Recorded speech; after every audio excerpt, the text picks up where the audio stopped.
a launch, but it's a celebration of a very significant initiative at a very significant time for the civil society sector here in Ireland. I understand that as many as 300 people have registered for this event, and the event is indeed the launch of the Access Europe programme. And apart from very positive news of 3 vaccines in the past number of weeks, and rumours of a forthcoming event called Christmas, there's very little that we've had to celebrate in most parts of Europe in the past months. The Access Europe programme focuses on accessing and managing EU funding, and it will be delivered over the next 3 years by the Department of Foreign Affairs. It has drawn on very significant piloting, which has been done by a number of organisations, some of which will be represented here this afternoon. The programme for today will involve an introduction by Emma Murta, who has been responsible at the network called The Wheel, which is hosting this afternoon's conference. And Emma will then lead into a discussion which we'll have with the Minister of State for European Affairs at the Department of the Taoiseach and the Department of Foreign Affairs, Thomas Byrne TD. And we'll also hear from the director of The Wheel, Deirdre Garvey. Paul O'Sullivan, the chair of the organisation and a member of the European Commission Expert Group on Social Economy and Social Enterprise, will give a short input. And Anne Branch of the European Commission's Department of Employment, Social Affairs and Inclusion will speak on the European social economy and the EU policy context. We'll have a panel discussion with Victor Messinger, leader of the representative body Social Economy Europe, and Shadeen Viratham, team leader at the Director General's Office for Employment, Social Affairs and Inclusion, and she'll speak on EU funding opportunities. Shadeen will be followed by Aileen O'Donoghue, the Chief Executive of Archways, and she'll share an Irish perspective of having access social economy funding. Indeed, I think it was Archways that was involved in the piloting project, which I mentioned earlier. Paul O'Sullivan will again share his views on Irish social economy, his experience with the Irish social economy, and then we'll hear from Emma Murta again on what she has been doing and on what Mary Moynihan has been doing at the Smashing Times Theatre Company.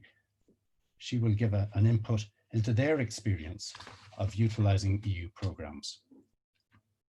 We'll see 3 short case studies on video, and then we will talk about the various ways of connecting in to the Access Europe programme and to getting more information about it.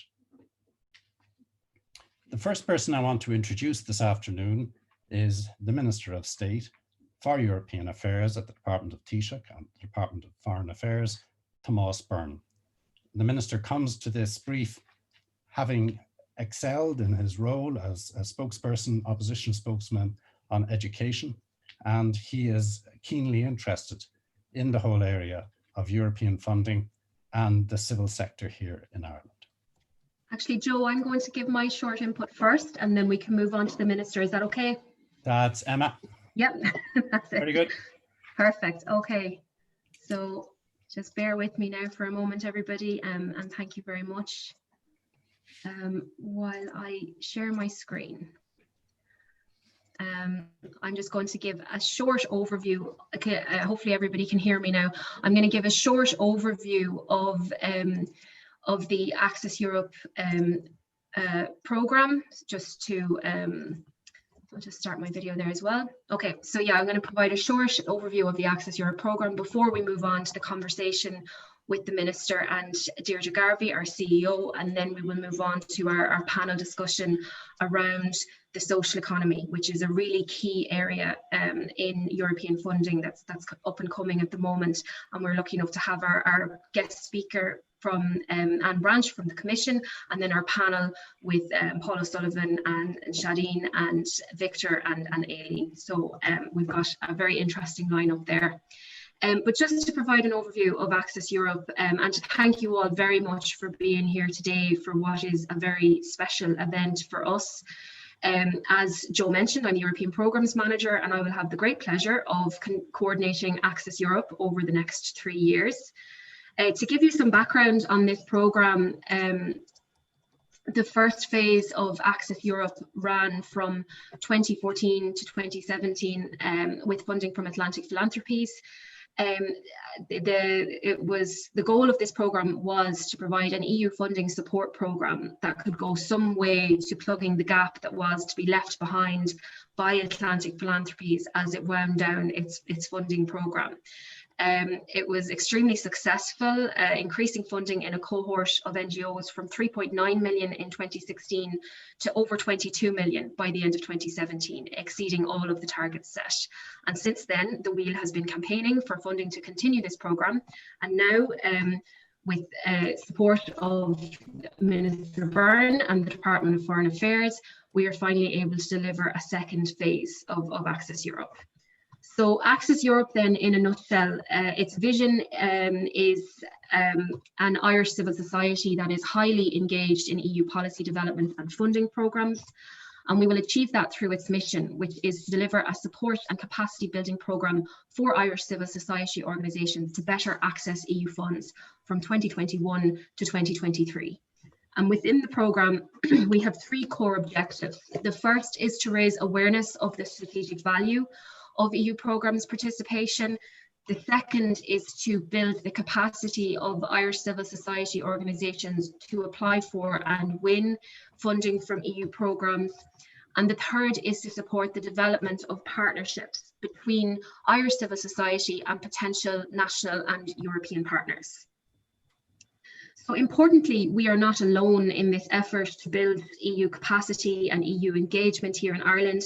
Irish organisations benefit hugely from direct access to a variety of national contact points and agencies, including Lergus, the Creative Europe Desk at the Arts Council, the European Social Fund Managing Authority, multiple Horizon contact points, the regional assemblies, and the SEUPB in Northern Ireland. And of course, we also have our MEPs and the European Parliament Liaison Office and the European Commission representation in Ireland as well. And each of these stakeholders play a really vital role in bringing Ireland closer to Europe. So our role and the role of Access Europe then within that is to be a central hub and to ensure that we work closely with these stakeholders to supplement their existing networks with the Wheel Civil Society network and with a network that we will cultivate through this Access Europe programme. I suppose it's really about joining up the dots and ensuring that information about support, training, events, resources, deadlines and policy is channeled down to civil society effectively. And importantly as well, that civil society are then signposted to the relevant national agency or contact point who can help them translate their idea into a reality.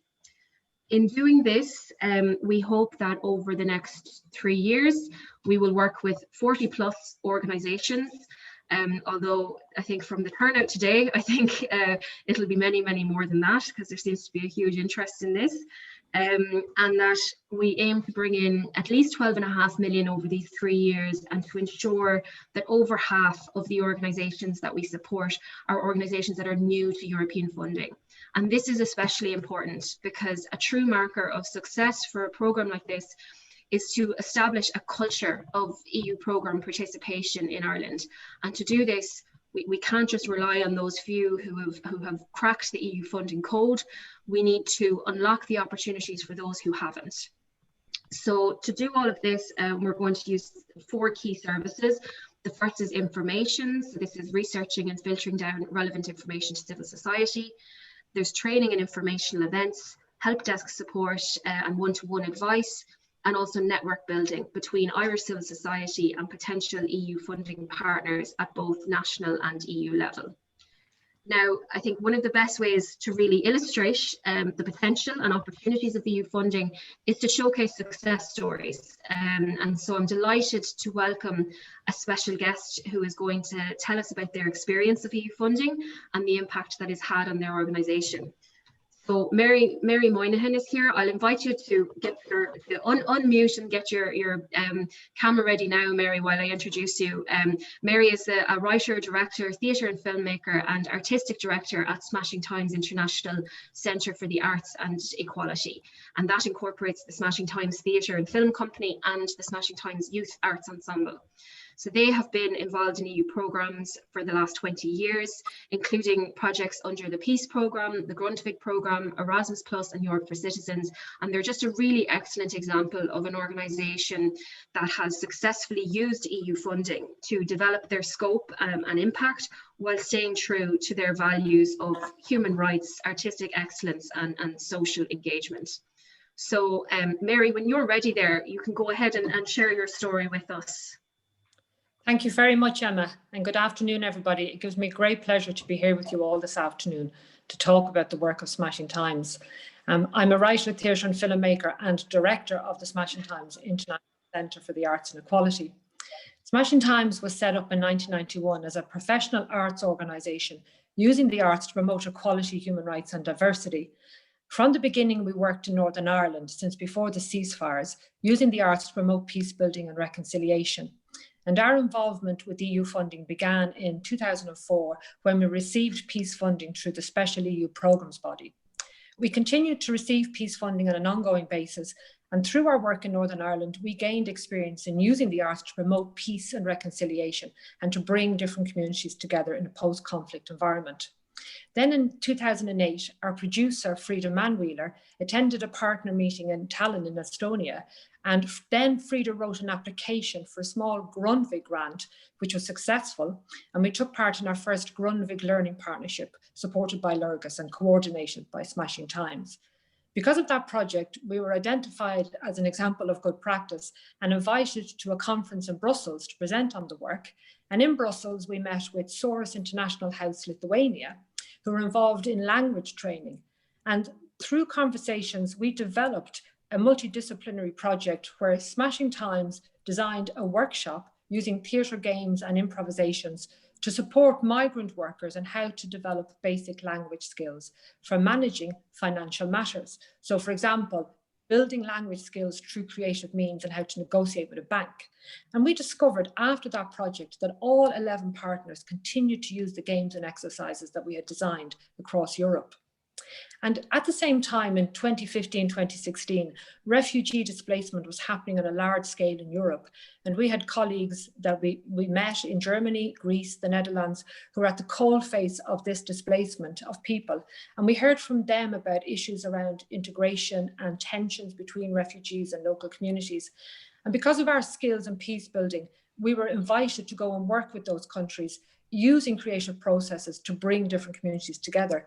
So collectively, we developed a 3-year Erasmus training program, which we called Drama for Change. And that was about using theatre to promote anti-racism, gender equality and inclusion. And we were the lead partner working with 5 organisations. And we felt very much the idea of the themes we had learned about in Northern Ireland of how peace and democracy are important within a European context. And I just want to mention briefly, at the same time, the decade of commemorations was taking place in Ireland. And Smashing Times were asked, will we consider exploring women's stories from 1916? And I mention this because we discovered over 300 women had taken part. And based on our exploration of women's stories in history, we decided to approach or to submit an application to Europe for Citizens, which was successful. And that application was about exploring women's stories in history from World War II happening across Europe. And we called that project Women, War and Peace. And the idea was to use creative processes of theatre and film to explore the experiences of women in Europe and to link those stories to the promotion of equality and peace in Europe today. And what struck me about those stories was that I discovered many of the people were fighting not just for freedom, but they were also fighting for transformation in society in terms of social justice and equality. And we discovered that Ireland was a huge part of Europe because many Irish men and women were active during World War II. We found stories of Irish women in Spain, in Germany, in Belgium, women who were involved on a humanitarian level in the fight against tyranny and fascism and Nazism, and right up to being involved in active combat. And really, they were ordinary people from different countries across Europe coming together in solidarity with each other. Ordinary people risking their lives for strangers and showing solidarity and courage in times of adversity. And we believe in Smashing Times that telling those stories is really important, as we need to hear those stories today to encourage people to work together to promote democracy, peace and equality. We've used those stories in Smashing Times to create performances, films and books, which are all available on our website. We're continuing to work across Europe in post-conflict societies in Serbia and Croatia, and we're currently part of a large consortium applying for EU funding to work in Azerbaijan and Armenia. And the benefits of EU funding are enormous. We make new friends, we build new partnerships, we learn new ways of doing things. As a medium-sized organisation, we've the opportunity to work with large universities and cooperative organisations across Europe. And it's enabled us strategically to set up the Smashing Times Network for Arts and Human Rights. So we are building this network at the moment, bringing together artists with local organisations who are all interested in using the arts to promote equality across Europe. And I think, just to finish, equality is essential in underpinning a strong democracy. And unfortunately, in recent times, we know from our colleagues in Poland and Serbia how what's happening at the moment is there's huge infringements on their civil and human rights happening in Europe. And we also know from the work we've done in historical memory, when we were working around looking at stories of World War II, we know how quickly the rise of the right can happen in Europe, as it did in the lead up to World War II. And what we're seeing today and hearing from our partners, we believe the EU needs to play a stronger role in advocating for governments to adhere to human rights for all their citizens equally, and for the EU to have a balance between the economic agenda and the human rights agenda across Europe, and to embed those values of human rights in the business and social economies of Europe, which is important. Today, we're continuing our work on a range of EU projects, and I might just finish with, maybe I'll quote from Simone Weil. We have just built a virtual art exhibition called EU 1979, which is telling the stories of the 67 women elected to the first EU Parliament. And Simone Weil was the president. She was a survivor of Auschwitz, and she went on to become the first president of the European Parliament and a Minister of Health in France. And Simone believed in the idea of the European Union as a way to prevent war and as a way, as she said, to respect people and to reject discrimination. So I would just like to say that it's a great opportunity for EU funding to be used for us all to work together for values of freedom, equality, rule of law, human dignity and human rights, which are the values of the EU. Thank you very much. Thank you very much for that, Mary. Thanks very much. Yeah, I think that's really interesting and very valuable to see how one project can lead to another, which can lead to another, and before you know it, you have this network that really works for your organisation. So thank you very much for that, and I'll ask you just to mute as well so we can avoid any background noise while we move on to another case study, which I just want to quickly share, just to be very clear that there's many and varied opportunities available in EU funding. And really the role of Access Europe is to help organisations find where within all of those programmes does their idea belong. So just to illustrate some more examples of EU funding programmes and projects and organisations that have benefited them, I'm just going to play you a very short video where people have been kind enough to share their stories with us.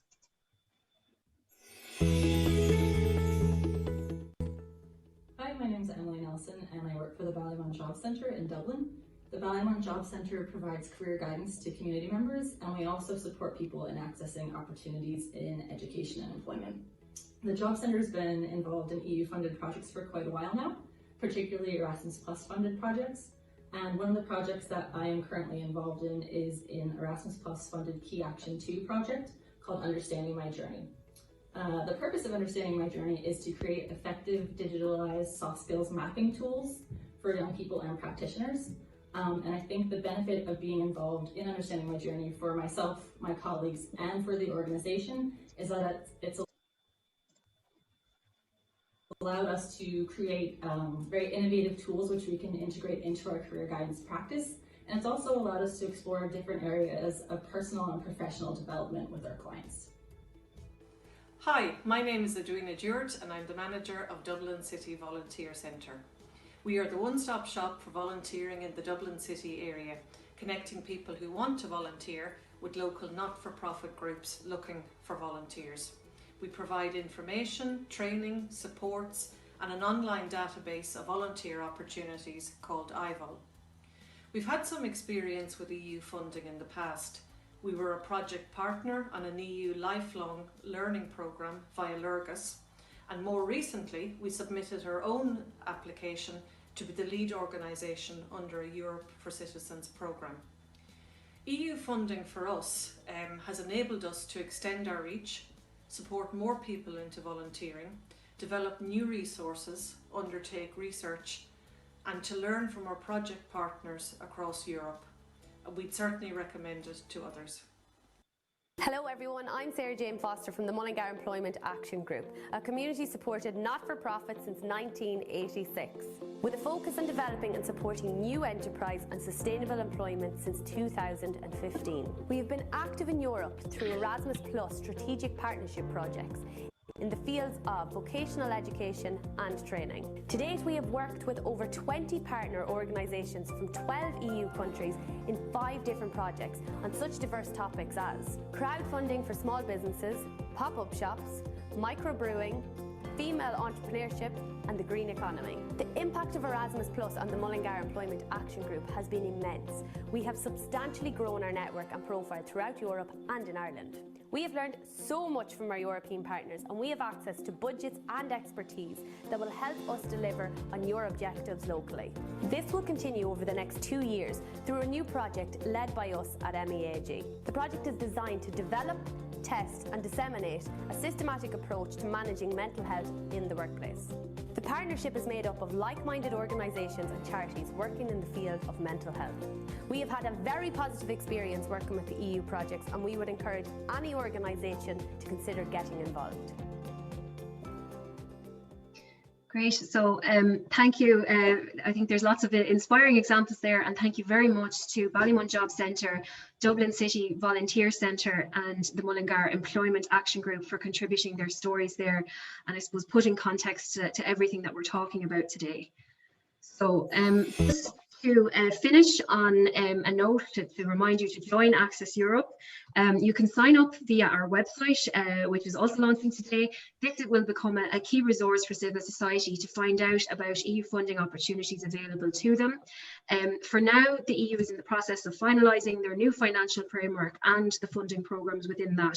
So over the next few months, as they're being released, we will be researching them and updating this website with, I suppose, succinct information for civil society, as well as funding deadlines, training, events, and other EU news. So go to accesseurope.ie and sign up for free to be kept informed.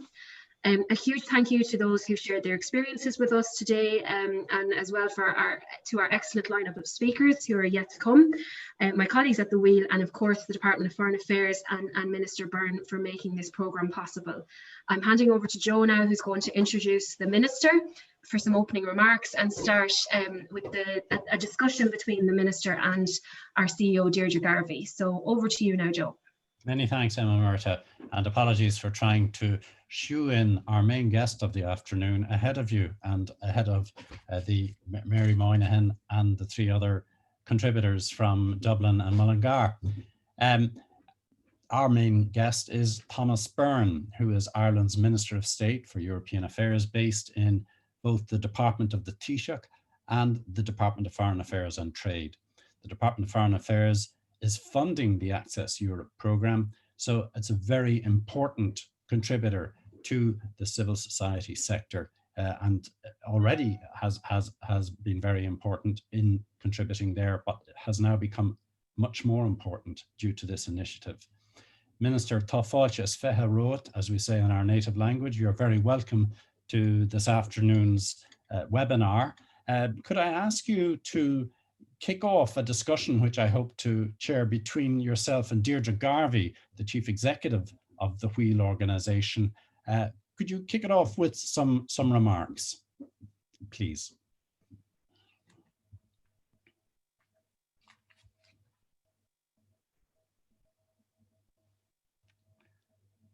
think we may be having a problem with the minister's. Maybe you are muted, Minister. Okay, while we're resolving that at the minister's office, Deirdre Garvey, maybe you could tell us a little bit about the engagement between the Wheel and the Department of Foreign Affairs, which has led to today's launch. I'm absolutely delighted to do this and to welcome the Minister to the call, and I'm sure the technical stuff will be sorted out, so no worries. I'm actually really pleased to get the first word completely unplanned, because it allows us to really just, I guess, tell a similar story to what we heard from some of the case studies, one thing leading to another. And I think the Minister might be coming on board, but just to sort of finish that initial part was that our first foray in this space was about 7 years ago, when the Department of the Taoiseach put out one small fund that we heard about, Europe for Citizens. And we were experts and are experts at feeding information about funding opportunities across a range of opportunities to civil society. So we thought that this was another string to the bow for civil society.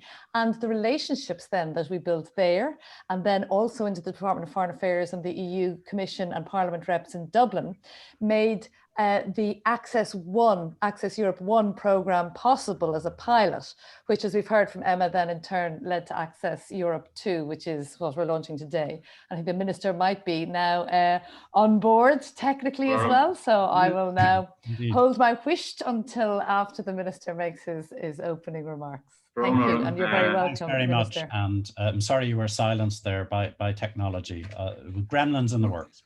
Well, my computer gives me a choice of 3 microphones, and unfortunately the wrong one was ticked, so it was, I was speaking into a microphone that didn't exist. So here we are. So, Gurmaga doesn't fudge. Agus an cuir bheith an seoinneocht, agus an bheith seo, is ócáid an na háach, agus trúgulmid lína ach an lá bheile, is rodíte geig will an nomadini an léig seo fresh. It's on the one hand, it's a pity that we're online, but on the other hand, these online events tend to attract more people because it's more convenient for people to come. So I'm delighted to see so many people. You would never get this amount of people, I think, into a hall in Dublin or wherever around the country this event would take place outside of the pandemic. But we all want to meet again. That's the most important thing. And there's so much happening at the moment to make sure that that can happen. My hat's off to all the scientists and those taking part in vaccine clinical trials, tens of thousands of people all around the world, maybe hundreds of thousands. So I'm delighted to launch this today. This project is a big undertaking, and it's great that the Wheel is taking it on, because what's important from our point of view, the Wheel has experience and it has the connections around the country as well. I think that's really important. So to congratulate Deirdre and our colleagues in the Wheel, awarded the contract. We don't just give contracts as we think the Wheel are good or they have good contacts, which they have. There's a real strong competitive process there, and I think the Wheel have shown what a resilient organisation they are. An organisation that is modelled on good governance and is run really well, that can get such a contract and is trusted to do this type of work. And you bring together so many community and voluntary civil society groups, many on this call, and I think you're well placed to lead the project, and I've no doubt you'll do a fantastic job. So look, I'm happy to, I mean, maybe the format might be if Joe, if you want to ask questions, I'm more than happy to answer them, or our audience or whatever, to get the discussion going. You don't need to hear monologues from me. I think we want information for people as to how to get involved is critical for me here today. Thank you very much, Thomas Byrne. Thanks, Minister. Maybe I could begin by just remarking that you're probably too young to remember that Ireland's first commissioner in what was then called the EEC was given the portfolio of social affairs. And that may have been no accident, because we've seen a lot of social developments in Ireland which many argue would never have taken place were it not for our membership of the European Community, now the EU, for instance, equal pay for women for the same work. Why is this support service so important, and why now? And why has a special relationship apparently grown between Ireland and the EU on this particular issue of the social economy, the need to boost it and structure it better?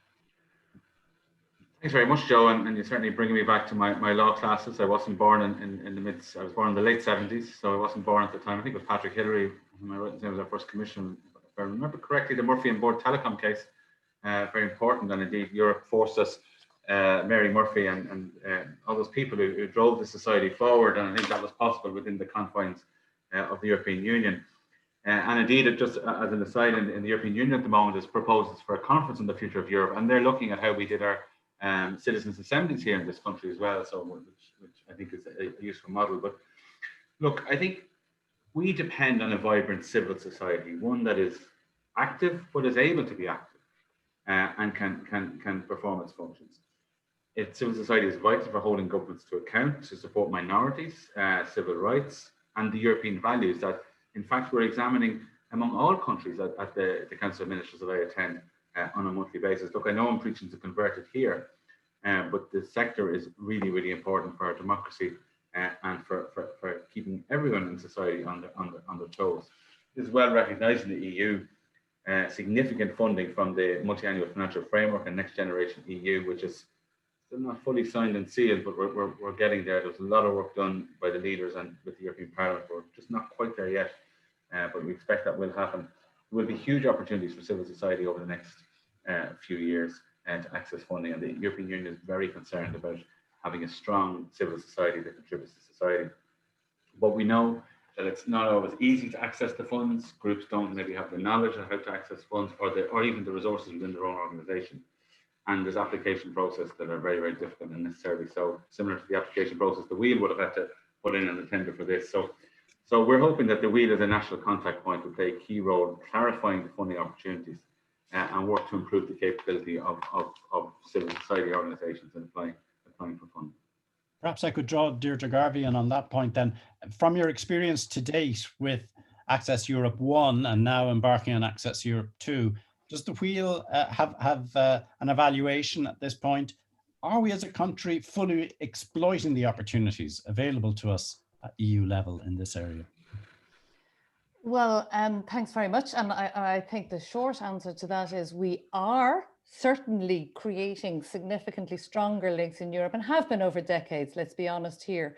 I think what's noteworthy, a couple of points to make on that one, Joe, what's noteworthy is the size of the organizations that we heard about. Quite often, I think people would have an idea that, oh, that's just for the big, large professional organizations that have the, hundreds of staff that could devote a whole, to getting involved in EU funding. It's so complicated. But I just think it's noteworthy that the organizations we've heard from are, I guess, middle-sized organizations and modestly sized organizations. So I think that just shows that there are, I guess, opportunities to more fully exploit, I guess, the relationships with Europe. And the word exploit is quite interesting. We've spoken a lot about funding, but I think the Minister speaks about values and the EU values. And I think that's really important to stress in a program like this, because this program and the relationships that the EU is seeking to make inter-country and transnationally, that's why these European programs quite often require 5, 6, 7 national organizations or organizations from different countries to be involved, because that's about building cultural links of creating shared identity around the European values. And I think when you speak about fully exploiting or fully maximizing, I think the opportunities, I think we need to talk about the values, we need to talk about the cultural identity of us as Europeans. And I think the recent crisis has shown us very much how much we do share across our friends in Europe, but equally in relation to the, I guess, influencing the decisions that get made in Europe. So it's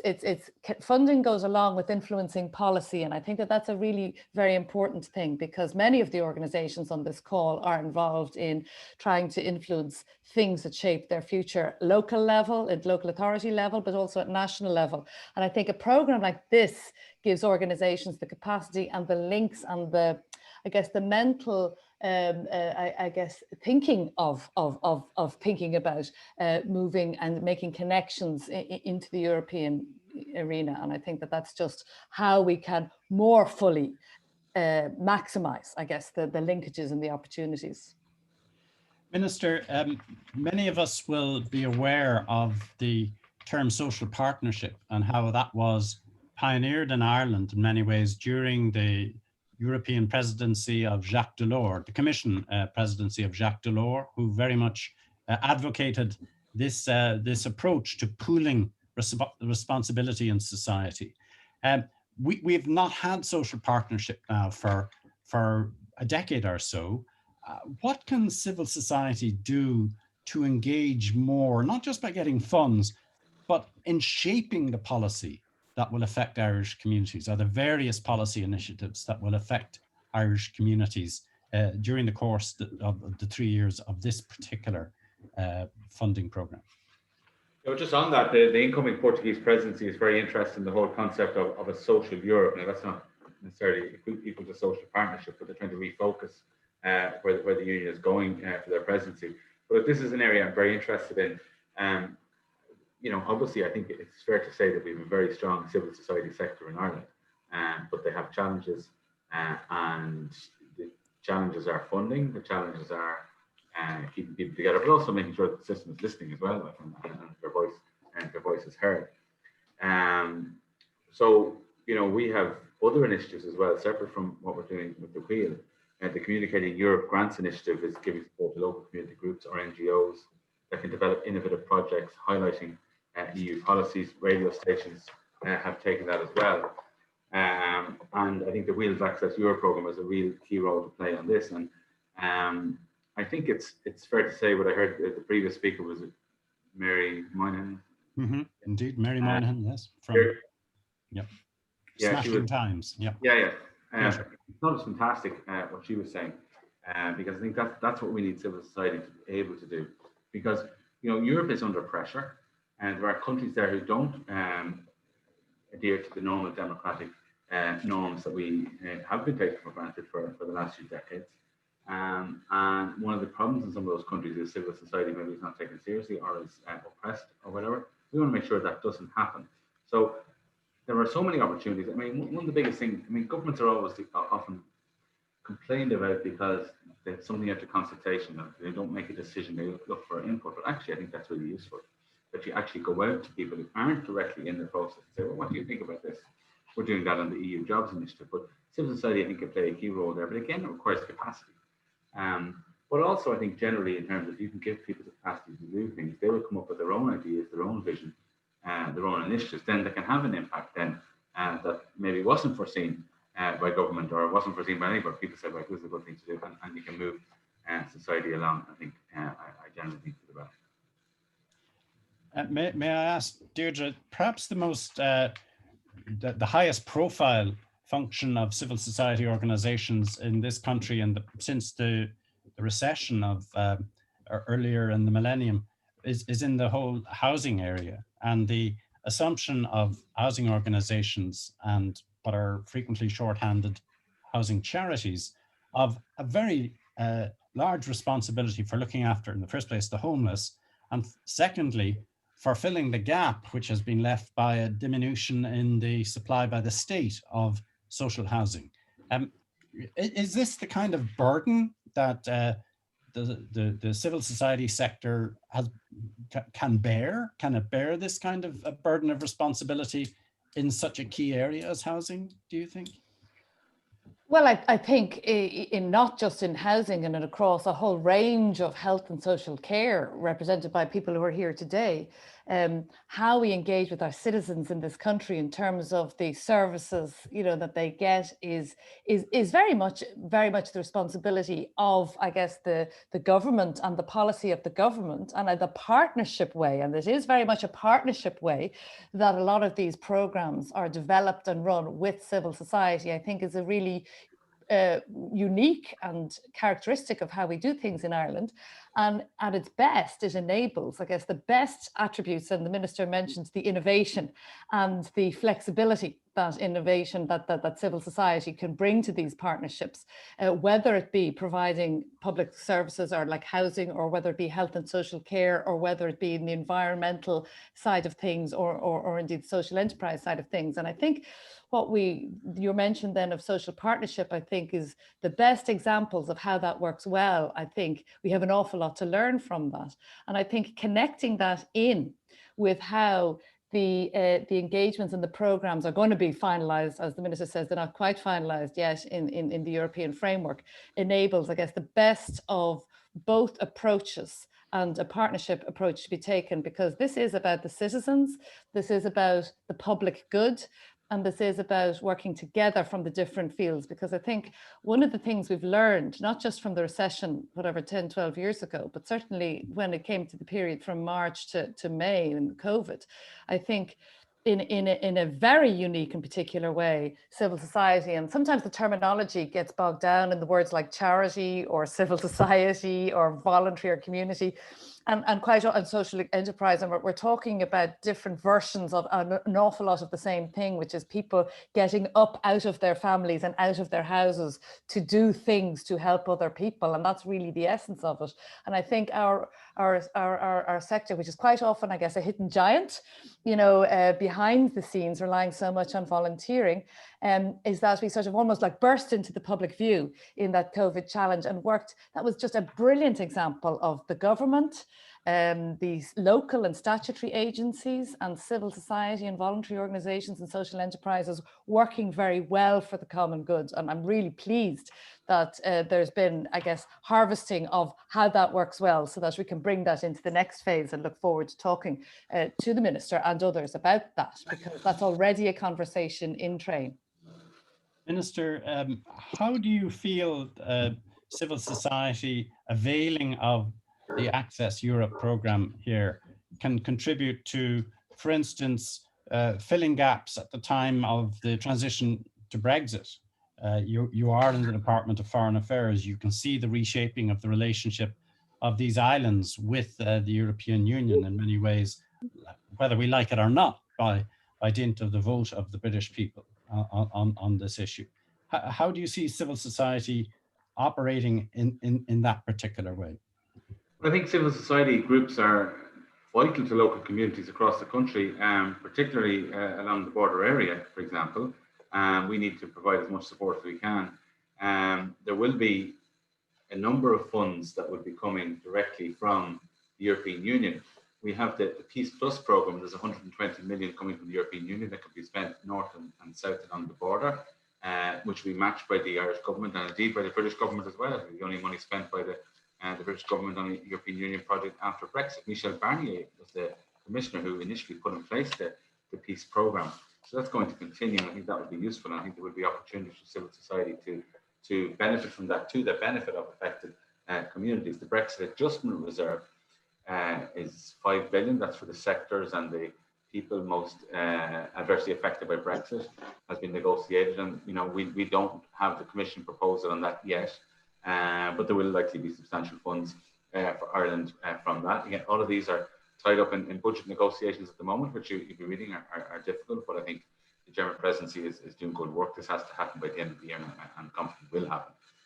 But I think that there are certainly serious opportunities there for civil society groups in the context of Brexit to benefit from funding, and as I said, to benefit the communities that are affected.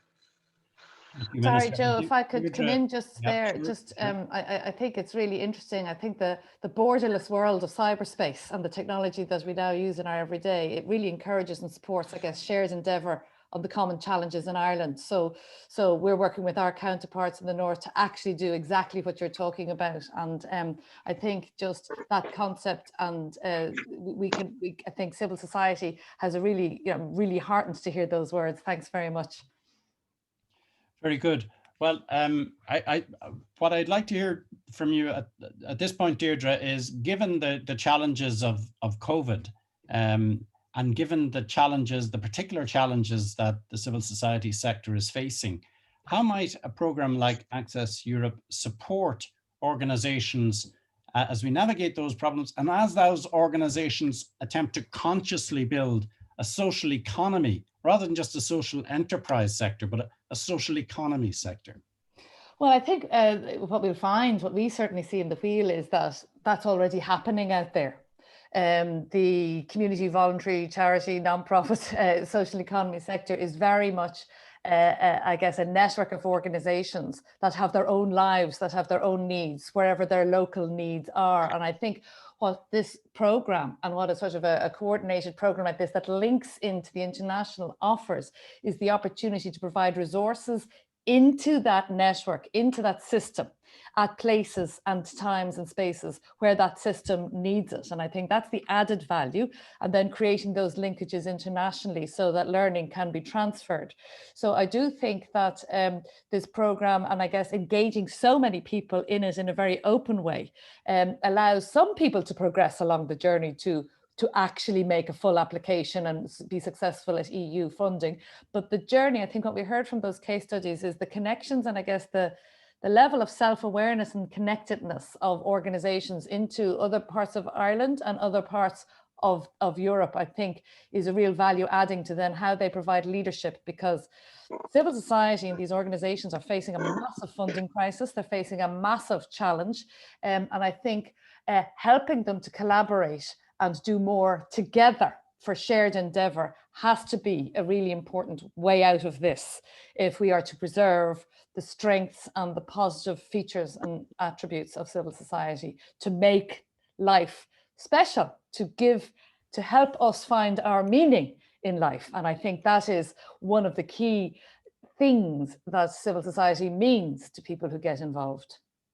And Minister, there are those who would regard civil society organizations perhaps in a more traditional or orthodox fashion as essentially channeling the charitable instincts in a society. And there are others who would say it's transformative, that both charity and the efforts of civil society must be transformative in bringing about new policy changes. We know from the Department of the Taoiseach, where you are based, that there was a unit established called Area Development Management, where the European Union funded trailblazing projects at local community level in order to establish new ways of doing things and bringing the public sector in particular around to those new ways of doing things. That unit is now called PUBL. It's separated out again from the department where you have one of your offices. What can be said at this point to assure people in civil society organizations that a social economy is something that is actually positively imagined, by political leaders, not just nursed along with a new name, but that is seen as a transformative element given the challenges we've spoken of already, for instance, Brexit on the border, to which you live not too far from it. For instance, the COVID-19 crisis and the non-governmental sector. What can be done? We've mentioned the housing sector to actually give civil society that status, apart from channeling money from the European Union into their organizations. Well, I think Joe, the channeling money from the European Union isn't like government priority number one for civil society and for democracy. It's an important government priority from the Department of Foreign Affairs to make sure that the funding that we have is used to the best of everyone's abilities. So this isn't kind of a reason to, right, we've dealt with you now. This is simply a Department of Foreign Affairs program to maximize what our organizations can get from the European Union and given the help to do so. I think what you raise are very, very important questions. I think you find that the government is hugely supportive of our civil society organizations and our charities included in them, and our various other bodies. And by the way, they're mainly composed of, in most cases, volunteers, and maybe some small staff members in some places. And I would like to say thanks to all the volunteers in all of our organizations, whether they're charitable, whether they're housing, whether they're advocates for particular policy points of view, because in my opinion, they all have the common good at heart. And I think you can see throughout our history, you can see the impact that civil society organizations have. And yes, the government wants them to have that impact. We are obliged under European law, the values of the European Union, to make sure that we have a vibrant civil society, and we have to protect it. And this is one way of protecting it that the Department of Foreign Affairs is engaging in, because my department has seen the avenues that are there. We have seen maybe in the past, we've seen what the work that Wheel has done in a similar but separate program to this, but we've also seen where we've lost out. And I think we're also conscious as well that as we become a net contributor to the European Union budget, it is important, and the Taoiseach was very committed to this, that the country as a whole obtains as much support from those discretionary programs where you have to apply as possible.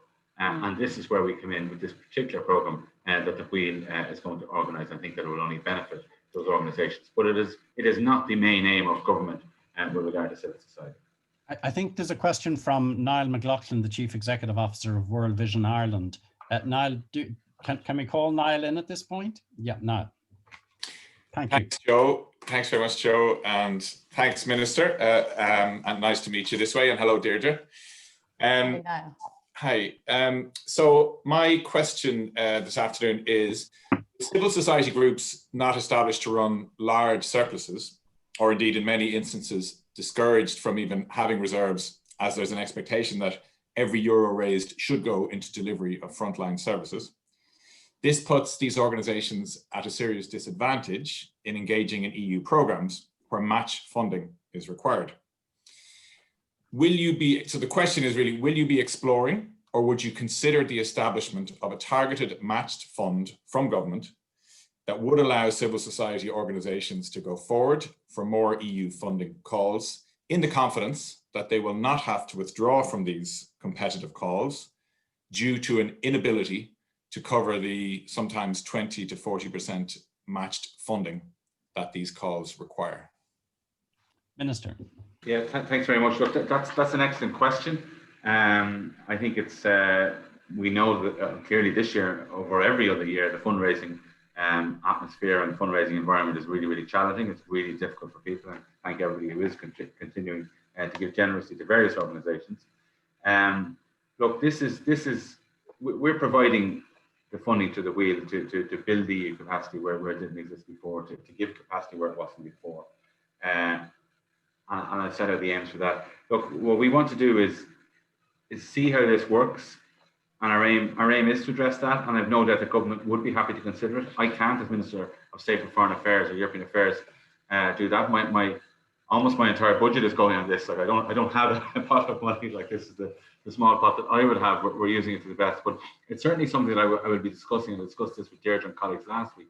It's certainly something I will be discussing with government colleagues, because I do know that it does exist in other member states of the European Union, and it definitely is a fair question, and we'd like to look at it. I can't give a commitment at the moment on that, but what I can give a commitment is that this particular programme has worked before for many organisations, and we're hopeful and expectant that we will be able to deliver on this as well, again, despite those limitations that you mentioned. Thanks, Minister. May I move on? Thanks for that question, Niall. And we should clearly watch that space in light of the Minister's answer. Catherine Hickey, who's Director of Funding and Development at the Free Legal Advice Centres. Catherine, I believe you have a question. Thank you, Joe. I do indeed. Thank you very much, Minister. Thank you, Deirdre. So my question is for the Minister or Deirdre. As you'll be aware, one of the keys to success in Europe has been the ability to build partnerships in other EU member states. Traditionally, Ireland has enjoyed close collaboration with our nearest neighbour, both through the interregional programmes with Northern Ireland, Wales and West Scotland.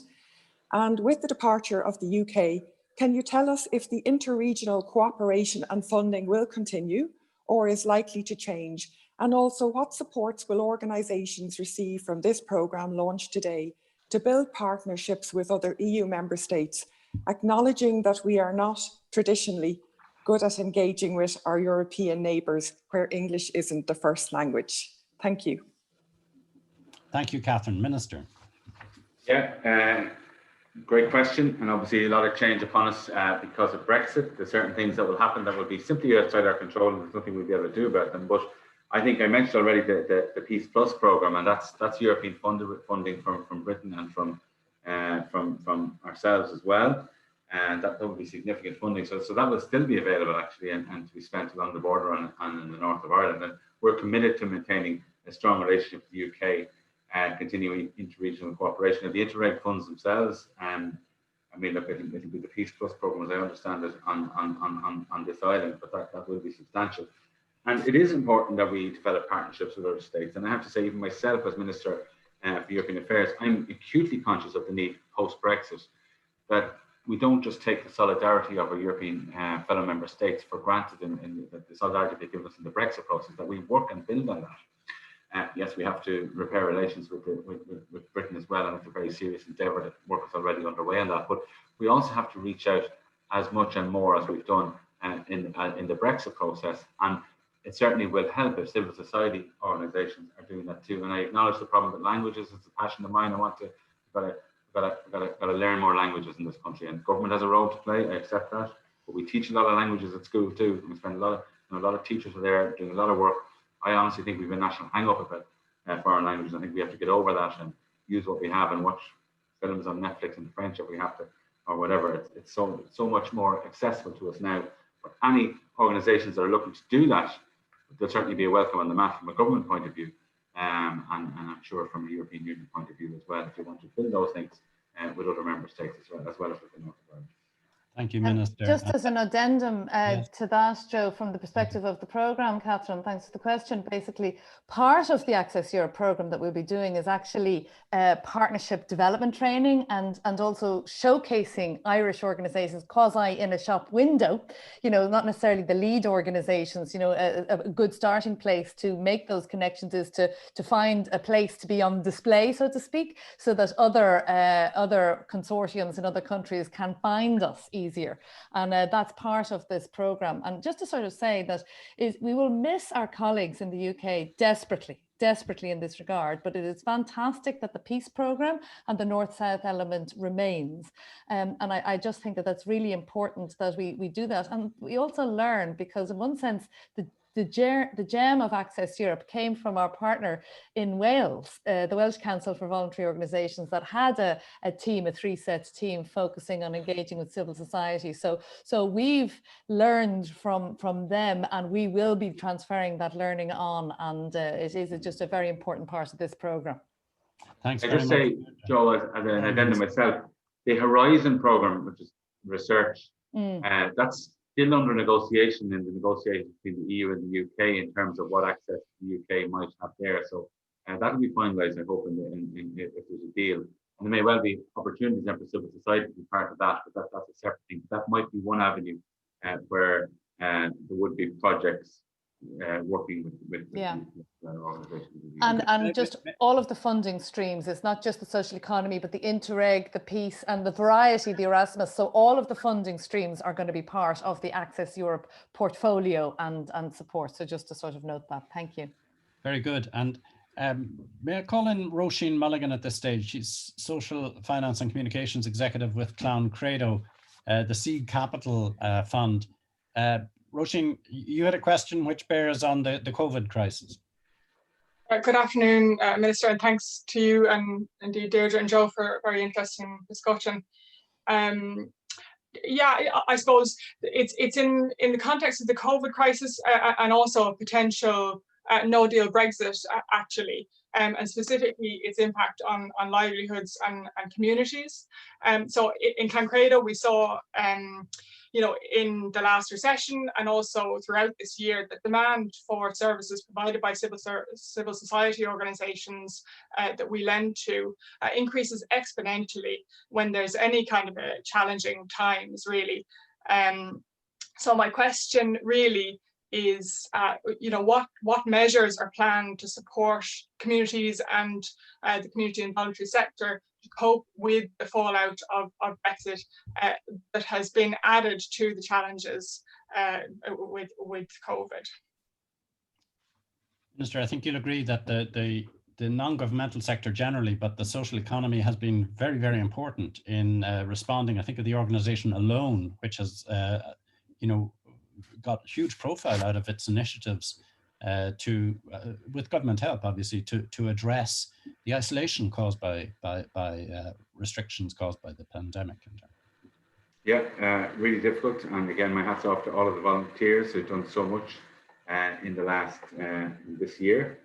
One of the groups that I think gets very little credit actually are the COVID committees of sports clubs who are keeping training going for our children. There's huge amounts of people there checking COVID questionnaires, in some cases checking temperatures, preventing people coming to training that shouldn't be there. And they've kept training for kids going very safely, make sure there's no contact as well. And I think that's just one example. There's so many, and it's great that's been highlighted as part of this. And we see how vital they are. Brexit's going to impact on everything, particularly north-south. And we do have the protocols. There won't be any issues of people moving north and south. There won't be any issues of trading goods, but there may well be other issues. We won't necessarily have common environmental standards, and yet our rivers run free. But there may be subject to different laws. Our birds could be subject to one law in the north and one law in the south. We don't know how to plan it. So there will be lots of issues there, and I certainly You know, it struck me there when I met the environmental pillar and some organisations like they, you know, we obviously in government have a job to do to make sure that we can advocate on their behalf. But I mean, civil society organisations will need resources to be able to advocate for things like that as well, to make sure that we can continue to do, you know, assume things were like they were before, which they may not. Look, in terms of resources, there's Brexit, 340 million will spent on Brexit-related measures next year as part of the budget. There's a recovery fund for the economy, and there has been grant funding out to the various civil society organisations, particularly sporting and others as well. The Brexit Adjustment Reserve I've mentioned, and we'll see what the European Commission comes up with that as to how that's been spent. So there is funding available, but I think as well we're going to have to show, all of us are going to have to show leadership in terms of the next few years. The protocol, remember, has a 4-year renewal, and I think that we'll have to be a lot of work will be needed there, not just by politicians, but by civil society again, by voluntary organisations, to show that this protocol is going to work for everybody, north and south. And I certainly will welcome any support or assistance on that, because that is obviously critical and something that the clock will start ticking on once the transition period ends on the 1st of January. So a neat fit there, the 3-year duration given to this this latest European funding project, and the 4 years, you know, at the 4-year review of the protocol. Deirdre, I'm going to go back to the Minister again, if you don't mind, with final question from Sinead Owens, who's Operations Manager with An Taisce. The environment has just got its look in, belatedly, perhaps, as far as many people might feel. But Sinead, do you have a question for the Minister and for Deirdre? Yeah, hello, Joe. Hi, Deirdre and Minister. Thank you very much. Great meeting. Minister, it feels very much like a critical time for Europe and its role in Europe. We're at the start of a next multi-annual financial framework, with Brexit and COVID being the two immediate challenges, not to mention the longer term challenges facing us the next decade of transitioning to a more sustainable Europe, along with many more future challenges. Could the government establish a national forum to keep civil society and others briefed and contributing on EU affairs, so that we can both feed into the European agenda from the ground up, but also that we can better play our part in supporting the measures and changes our society is going to have to go through to meet these future challenges? No problem. There's two aspects to my answer. One is that obviously there's now this proposed conference on the future of Europe at European level, the details of which are still being worked out. And that will give politicians, citizens, but also very importantly civil society, an opportunity to contribute to what the vision is of the future of Europe and what Europe will do. And inevitably at these events or these conferences or these gatherings, it's usually the issue of the day, or what appears to be immediately prominent will be discussed. So that will be the future of Europe. It will be, I would suspect, the immediate future of Europe. And that will be a forum. I want you all involved as much as we can, and we're very keen that you all will be involved in that. We want to, you know, keep trust with citizens, ensure that policy strategies reflect their concerns. So we're going to be working to make sure that you're all involved in that. That's very much where we're coming from. There's not just politicians sitting around deciding what everybody wants. But I have to say the specific proposal that you put there, I think is very useful. It would be quite a big undertaking, and I'm going to give consideration to it. We do have a Brexit stakeholders forum, which will probably won't wind down at the end of this year, because we'll probably still have challenges in the new year. But there is a model there for that. And the only difficulty I have is that it's a range of different policy areas, all under various departments. So it's not something that I could do, but I'm certainly willing to consider how I, as Minister of European Affairs, can keep civil society updated on what's going on in the European Union. And it's something I will give consideration to in the new year. I think that's critically important. Thank you very much, Sinead, for your question, and good luck to the work of An Taisce in dealing with the huge and probably underplayed issues at this point with global warming. At least you've had a fill-up in the form of the election of President-elect Biden to nudge Europe and the United States closer together on that particular point. Minister Thomas Byrne, Deirdre Garvey, thank you both very much for joining this discussion. And we look forward to hearing from both of you on this issue over the coming 3 years. And we'll be hearing from Deirdre later in this webinar, but I understand the Minister is under pressure, perhaps to attend parliamentary votes. That's exactly it, Joe. There's no excuses for anyone being absent there. So. And thank you very, very much for your time and for the consideration and serious consideration you've given to the questions you've been asked during the afternoon. We're now moving without any further ado and without any intermission to a program called Spotlight, a series which the Wheel is launching as part of the Access Europe mission. Today we're joined by expert speakers who share their views on the European social economy and its role in the future of EU programs. And first, among those experts is Paul O'Sullivan, who's a member of the Commission Expert Group on Social Economy and Social Enterprises.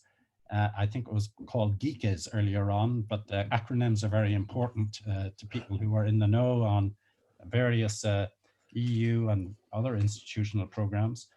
So this expert group is consulted by the Commission on policy initiatives related to the social economy and social enterprise. Paul was a founding member of the Social Enterprise Task Force and served for 19 years as Chief Executive Officer of Clon Credo, a community loan finance organization, until his retirement in June of this year. He serves as the chair of The Wheel, which of course is hosting this particular webinar. Paul's going to comment briefly on social economy in an Irish context and its importance for the sector here.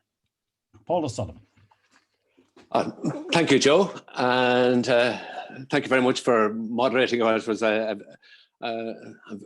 must say a really interesting discussion earlier. For a lot of people and Irish people, the term social economy, I suppose the first thing that comes into their mind is what is it?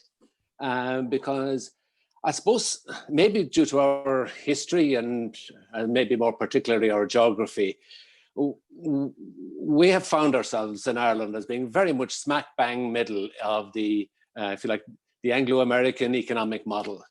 And the presumption within that is that individual selfishness, I suppose, for want of a better word, is the driver and the driver of economics. But as Billy Bragg said in his 2017 EP, Bridges Not Walls, he said, the market isn't interested in values except for those it can define as price. And for people working in the social economy, it is values, not price, that matters. And the social, what is the social economy? I suppose within the European context, it includes associations, cooperatives, foundations, mutual organizations. It also includes social enterprises. And so it's actually quite a broad definition and a broad church, but within it, it is by and large, it is driven, its origins are local. It is based on values, on delivering services very often where the private sector isn't prepared to deliver those services because there isn't the reward there for the risk that's associated with it. And the state doesn't deliver those services. So very often, so the social economy and the social enterprise sector fills that gap. And for most of the Wheels members, they have actually, as Deirdre has said earlier, they've been engaged in social enterprise and social entrepreneurial activity.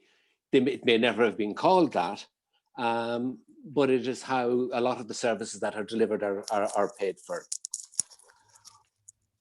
We have in this, now as we end 2020, as my former colleague Roisin said, there are two major impacts coming down the tracks at us. There's the impending Brexit, and we have the impact of COVID. And the social sector has the opportunity to play a key role in that. And it is great to see that the European Commission has identified and will will bring forward an action plan for the social economy for 2021, and we'll hear more about that later. It also ties in well with what the Irish government produced last year, which was the action plan on social enterprise, which is being rolled out. So by knitting together what happens at national level with at European level, with what happens on the ground amongst organizations that are actually doing it, and as you know, different versions of the same things, people getting out and volunteering and doing their work on the ground. The Access Europe program has that opportunity to integrate that and to join up the dots.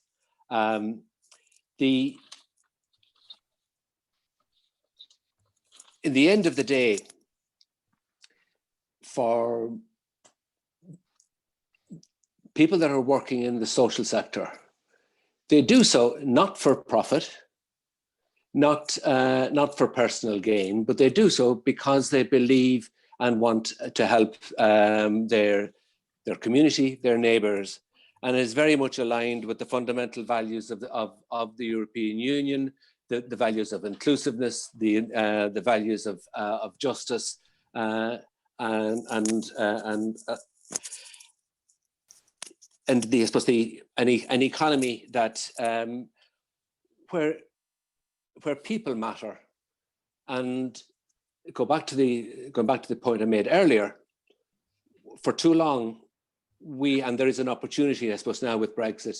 For too long we have seen ourselves as being, you know, in an orbit that is very much in the Anglo orbit, and we haven't seen, and we haven't been able to relate beyond that. Again, as I said, through both history and geography and language, as was mentioned earlier. My hope for Access Europe is that it will allow us to actually see and see that there is a different way and other ways of actually organizing and supporting our fellow citizens, and the social economy as it has developed in Europe and many parts of Europe it can be quite different and quite progressive in comparison to the way it has been treated in Ireland. So with that, I will we'll just leave it with one thought. And much of the discussion in relation to social economy talks about the importance of measurement, not just of financial measurement, but of the measurement of impact. And that is a very clear difference where social economy organizations operate, because they are focused on impact and how it will impact on their fellow citizens. With that, Joe, I'll hand back to you, and thank you. Thank you very much, Paul. Paul O'Sullivan, Chair of the Wheel. Our next speaker is Anne Branch. Anne has worked for the European Union institutions for over 20 years and currently leads a team working on social and inclusive entrepreneurship and social economy.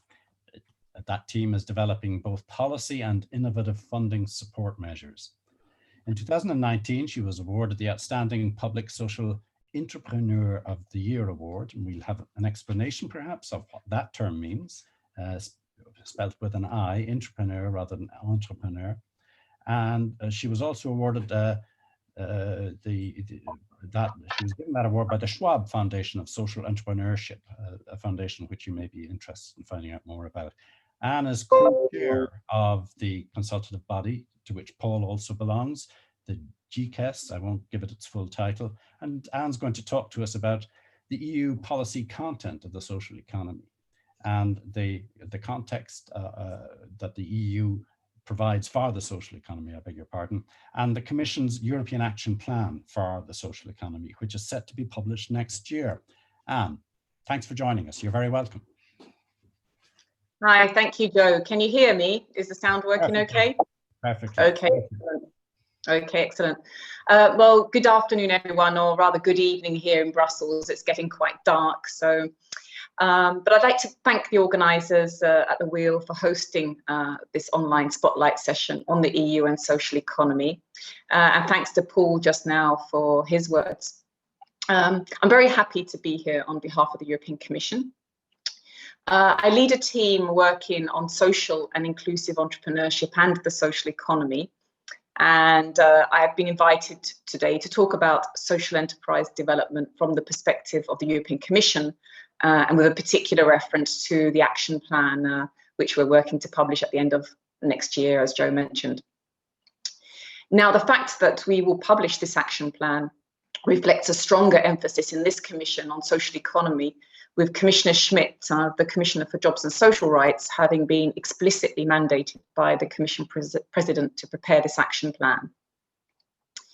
Now, when I was discussing with the organisers ahead of the event, it emerged that social economy may not be a very familiar term in the Irish context, and well, Paul was speaking about this a bit as well.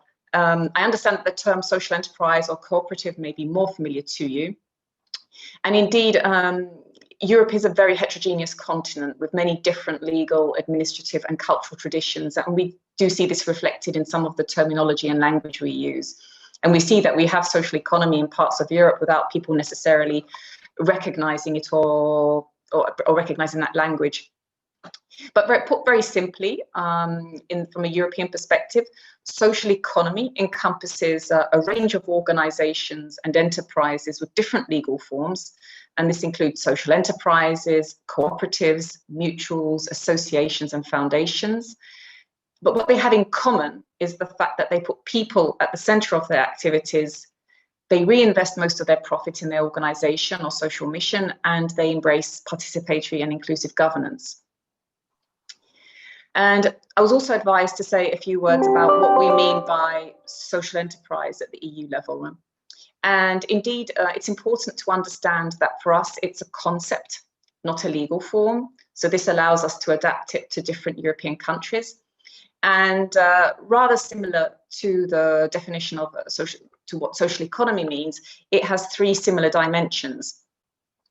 The first is that the enterprise or organization is engaging in economic, i.e. business or trading activities. Secondly, its primary mission is social and it reinvests most of its profits. And then thirdly, embraces a participatory and inclusive governance, so sometimes literally a democratic governance. Now, some countries have specific legal frameworks for them, others not, and they can be set up under a variety of legal forms. However, having this kind of concept at European level allows us to target some of our funding streams at organizations which meet this definition. Now, social economy and social enterprises are constantly growing in relevance.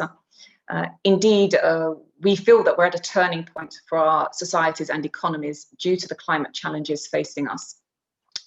The Commission has adopted a new European Green Deal at the beginning of this year, and the twin green and digital transitions are an important new context for our work. And the changes we have to make to achieve carbon neutrality are significant. But what's very important for us at the European Commission is that this transition is socially just. Now, the COVID-19 crisis and the recovery from it accentuate even more the need for the transition to be fair. And indeed, the scale of the social and economic impact of a pandemic of this kind was simply unimaginable when this Commission took office late last year. It's hit the poor hardest, and we know that it risks accentuating inequalities further. So we need, therefore, to reinvent an economic model based on fair, sustainable and inclusive growth, and which works towards achieving the Sustainable Development Goals. And recognition of the role that the social economy and social enterprises can play in triggering transformation is gaining momentum. I mean, it's increasingly recognised that social economy organisations help people become more resilient. They help people enter the labour market, they create jobs, and many in the circular economy. They support people in reskilling and upskilling to increase their employability, including in the context of the green and digital transitions. They deliver social services such as healthcare, social housing, or affordable energy to the most vulnerable to cushion economic blows. And they can inspire systemic changes by promoting alternative business models based on revamped working relationships and principles such as collaboration or membership, or driven by social and environmental objectives.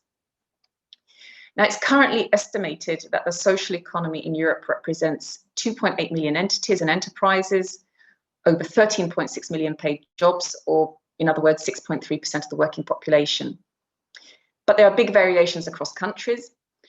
Paid employment in the social economy varies between 0.6% and almost 10% amongst member states, which indicates that there's a major untapped economic potential to develop further. At the EU level, we've been active for some 10 years in this field. In 2011, the Commission adopted the so-called Social Business Initiative, or the SBI for short.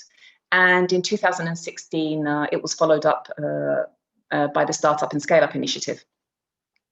Now, as a result of these initiatives, we've worked in the last years on improving the visibility of the social economy, improving access to finance, improving access to markets, trying to improve framework conditions at the national level, assisting member states in that, fostering the international dimension, and trying to understand better the impact of digital technologies. Now, recent studies conducted for us confirm a great deal has been achieved. They show that social enterprise and social economy ecosystems are now more developed and dynamic than 10 years ago. For example, there are more specific legal frameworks for social enterprises and the social economy. And overall, some 16 member states have adopted new legislation related to social enterprises since 2011. New policy frameworks and strategies have also emerged, including in Ireland, as was mentioned earlier. And in many cases, EU co-funding has actually encouraged the development of national strategies or support programs, or at least co-funded them. And indeed, the European cohesion funds have literally been game changers in some countries where there was no other funding. And it's therefore helped social enterprise ecosystems emerge in a few countries. And just to give you an idea of the scale of EU investment, over the last 7 years, some 1 billion euros was earmarked under the European Social Fund, specifically for social enterprise support. Now, in addition to kind of improved legal frameworks and policy frameworks, access to finance has also improved through EU support delivered through financial instruments managed for us by the European Investment Fund. Essentially, this activity has increased the number of financial intermediaries across Europe providing finance to social enterprises and microfinance. So in Ireland, for example, you can access loans, you may not know it, but you can access loans with EU backing through Microfinance Ireland and Social Finance Foundation. And the deals with these two entities are expected to leverage close to 70 million euros in financing for micro and social enterprises in Ireland. Now, for our instruments across the EU as a whole, we estimate that some 1 billion euros of EU investment will leverage some 3 billion euros in total. So this is quite clever use of public funds at a time when public finances have been strapped. But my colleague Shadeen, who's in the next panel, he'll tell you more about this part of our work. But in brief, I won't go into everything that's been achieved, but I just want to give you a sense that a lot has been done and these initiatives have helped us come a long way. But whilst there has been considerable progress, there are still many challenges which hamper the full potential to address societal challenges on an even larger scale. And the challenges span across the whole environment in which social economy organisations operate. And this is why we're preparing a new EU-level action plan for next year. Now, with a view to the future action plan, the idea will be for the Commission to put the spotlight on this area, which can make an important contribution to propelling Europe into a new world, which so many European citizens are craving for, an economy that really works for people. So it will seek to promote awareness, visibility, and recognition of the social economy and its potential to support a fair and sustainable recovery and to support the green and digital transitions. So we'll be looking at the needs of social economy organisations and where the EU can bring an added value. And then we want to propose actions enabling social economy organisations with a view to helping them to start up, create jobs, assist with labour market integration, scaling or replicating their impact and innovating. Now, very important in preparing the action plan is that we'll clarify and recognise the diversity of players in the social economy family, as well as the different target groups it can help. So whether it's the long-term unemployed, young people, people with disabilities, migrants, groups facing systemic discrimination, etc. And similarly, we recognise the heterogeneity of the national landscapes, traditions and legal forms in which the social economy operates across Europe. So we'll respect and take into account all these things. In terms of process, our work on the action plan has begun, and there are various dimensions to it. First, we'll draw on a solid evidence base, including a comprehensive study that's been going on for a year, examining the impact of the previous EU initiatives in this field. And the study is near completion and should be published early next year. For this study, over 300 stakeholder interviews, something like 320 interviews across Europe were conducted, so including in Ireland. In addition, we'll draw on a broad range of independent studies and research. I'll just mention one, but the one I'd highlight is a new mapping study of social enterprise ecosystems covering 36 European countries, so 36 country reports, as well as a synthesis chapter. And this includes a detailed chapter on Ireland, for example. And the study gives important insights into the needs in each country. So that's very important for the action plan. We'll also draw on opinions by other EU institutions and bodies, such as statements by the Council or the European Parliament or the European Economic and Social Committee and the Committee of the Regions. Now, so in addition to this rich evidence base that we'll draw on, we're also working closely with a whole range of Commission services, because indeed the social economy is present in many economic sectors and it's therefore a highly transversal topic touching on many domains. So we're working closely with all our colleagues across Commission departments. And then thirdly, we're engaging in really extensive stakeholder engagement and consultation. So in addition to the extensive interviews I mentioned for the study, we're engaging in deep discussions with the expert group, our expert group on social economy and social enterprises, which was mentioned to you by Joe and by Paul, the GECES for short, which essentially represents national governments and stakeholders. And it includes 3 Irish representatives, Clan Credo, the Department of Rural and Community Development, and Clare County Council. So they're fully involved in discussions preparing the action plan, and perhaps they've already reached out to you. Now, stakeholders have also had the opportunity all year long to provide input in the framework of a public consultation on the implementation of the European Pillar on Social Rights.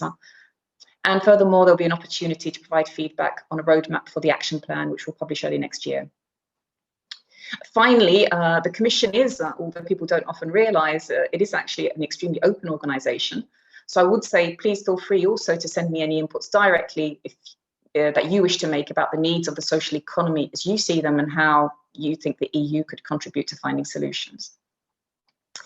So perhaps wrapping up, if I just look back over the last 10 years, I think the landscape for social enterprise and social economy in Europe is significantly altered and improved. EU-level support has played an important part in this. It wasn't the only thing, but it has played an important part in helping to inspire change. And it sent a powerful signal in effect to the national level about the value of investing in this field. And this can be important for policy reform at the national level in this field, as well as in others. However, more needs to be done. The social economy is still underdeveloped in most European countries, and so there's a considerable potential to develop it further. And the EU our competences are limited in this field, but we can do a lot to help member states with this process. And so the action plan will shine the spotlight on this potential, and we hope to create a new impetus across Europe in the member states. So finally, we hope you'll engage with social entrepreneurship and join us in efforts to ensure that the recovery that we desperately need is green, digital, just and fair, and to seize the opportunity presented by this crisis to build a more sustainable and better world. So thank you.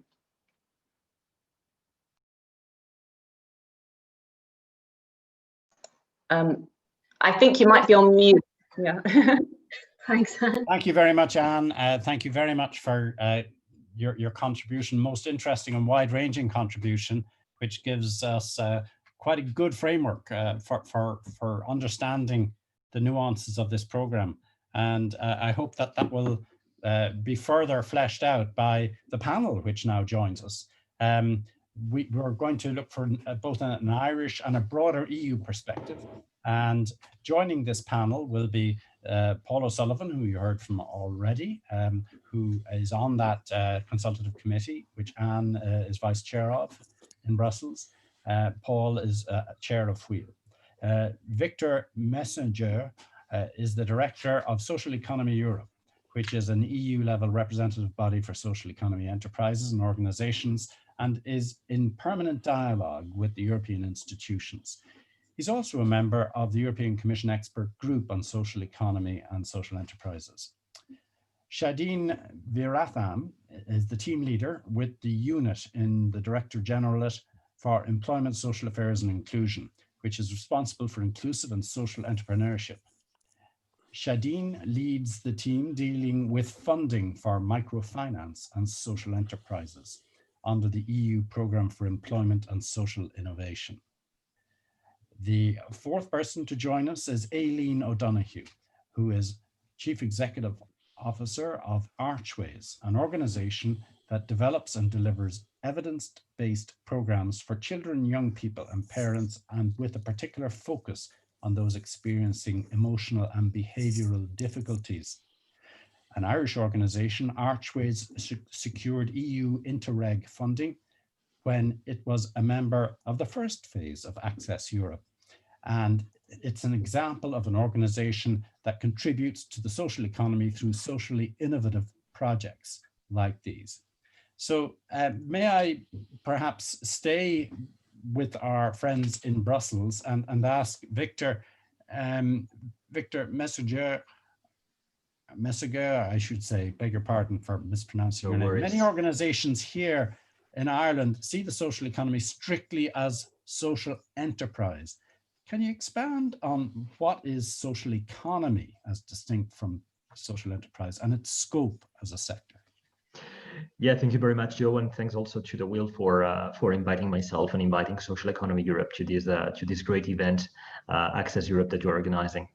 I will share very briefly a presentation with you because I think that images sometimes help to understand concepts. So just a second. There we go. So what is the social economy? And Anne already, I think, was very comprehensive in explaining what is the social economy. Like the European Union, the first thing that we should say is like exactly like the European Union, like our peoples, like member state. The social economy in Europe is united in diversity. We are talking about a diversity of legal forms. Cooperatives, which are also very diverse inside themselves, from agricultural cooperatives to housing ones, to banking ones, to renewable energy cooperatives, worker cooperatives, or worker-owned cooperatives, social cooperatives, which are considered as social enterprises, etc., etc. So we have the co-ops, which is an important part. We have associations, charities, all that world. Social enterprises, of course, which are not a legal form in many member states, which take a diversity of legal forms, foundations, mutuals, and many other legal forms which are specific to each member state. So for instance, in my member state, we have shelter workshops, which are part of the social economy. We have labor societies, which are a specific form of the social economy. Many legal forms that are typical to each member state and that form part of the legislation of this member state. And as Anne was saying, we have this diversity of legal forms, this diversity of forms of enterprises, which are united around values. People first, the primacy of people and the social objective before capital. In our case, profits are always a mean to achieve a greater social or collective objective. They are not an end in themselves. To maintain an economic activity, sometimes profits are needed, but they are not the end of our mission. They are a means to achieve this broader social objective or collective objective. So always people-based enterprises. As Anne said, participative or democratic, in which members participate in the management, and that go from the non-for-profit, a universe of enterprises that goes from the non-for-profit, from reinvesting 100% of any possible profit or surplus to limited profitability, which is the case of, for instance, worker-owned cooperatives in my member state, but also in others, that reinvest at least 70% of the profits in sustainable development goals of the enterprise. So this is the universe of the social economy in Europe. And as Anne was saying, we are quite meaningful. We are talking about 8% of Europe's GDP, 8% of the world GDP, according to the United Nations, 2.8 million enterprises and organizations, 30.8 million employees, and 82.8 million volunteers in the European Union, 232 million members of cooperatives, associations, mutual, and similar forms. So this is what the social economy is, an alliance of different actors that share values and that believe that another economy is possible, an economy that puts people and the planet always before profit, an economy that is at the service of local communities in which our enterprises operate, an economy that is circular by nature, not circular in terms of recycling or reusing, but circular in terms of always reinvesting any possible profit in the local communities where our enterprises operate. An economy that will never delocalize because it is formed by people from the local communities and it is at the service of these people. So this is precisely what the social economy is. And what we can also say is that, you know, that from 2008, it has been a complicated period with one deep financial and economic crisis in 2008, a recovery later on, and then a new crisis now due to the COVID-19 pandemic. However, the social economy, what we have seen statistically is that the social economy has resisted in terms of maintaining jobs and maintaining the economic activity. And even in certain regions of Europe, like my region, like Murcia, the social economy has grown, has created more jobs and more enterprises as a response, precisely as a response to the crisis. So maybe some ideas. Joe, I don't want you to take much time. If you want, I can stop here and continue later, or if you prefer, I can continue elaborating on the scope of the social economy.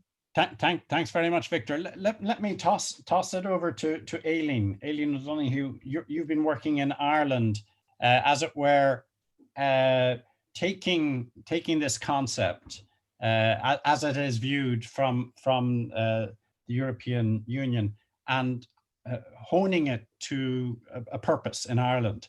Can you tell us how you what you've learned that you think other fellow organizations here might look out for when addressing these new opportunities with access to Europe? Sure, Joe. I think it might be useful to start off. So we're funded under the health strand of Interreg, and certainly the level of funding that we received was very substantial for us. So in the region of €2 million for ourselves and our partners. And this allowed us to deliver a program on a scale that we wouldn't have ever been able to envisage otherwise. So the particular project that's been funded is the Changing Lives Initiative. And that's an early intervention project for families with a child with ADHD. And I suppose over a number of years, we've been interested in non-medicalized community approaches to ADHD, and knowing that guidelines, including the World Health Organization, including the NICE guidelines in the UK, recommend that the first thing that should be offered for a child that's presenting with behaviors consistent with ADHD is a high quality parenting program.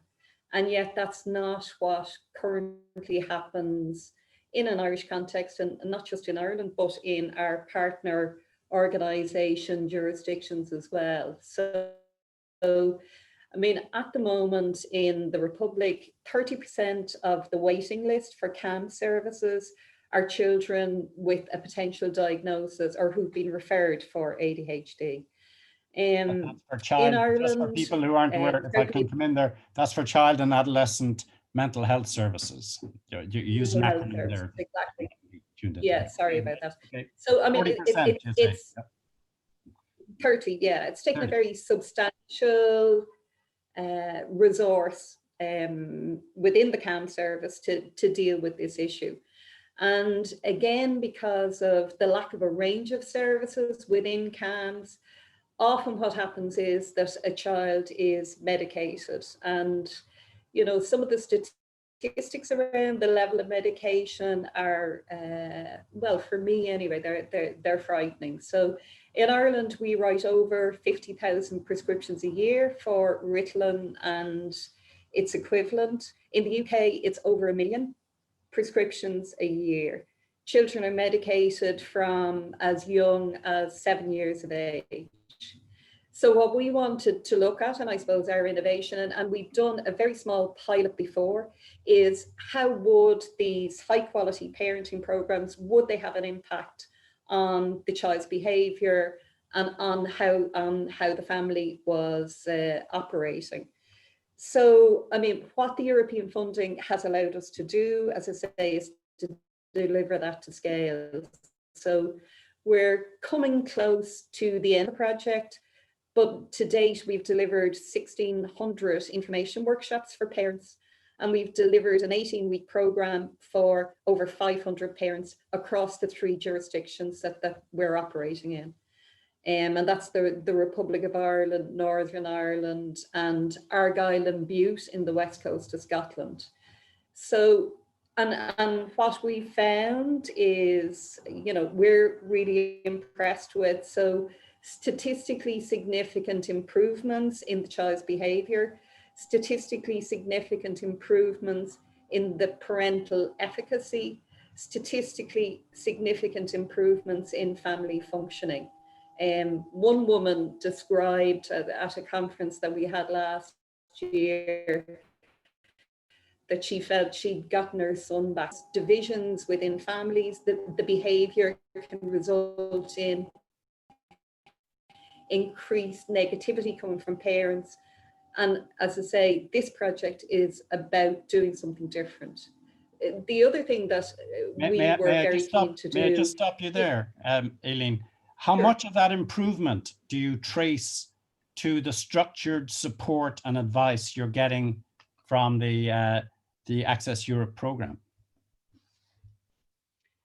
Well, the advice that we got from Access Europe was really significant. In the first place, we wouldn't have known that this call for funding was actually coming out.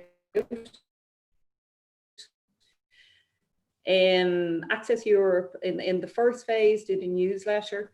It's actually really difficult. So that helped us to know when the call was out, and we went to an information meeting about it.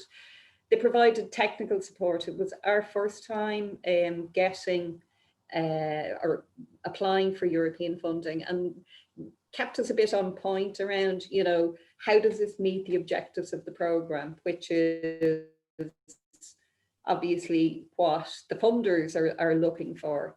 It's a very arduous process.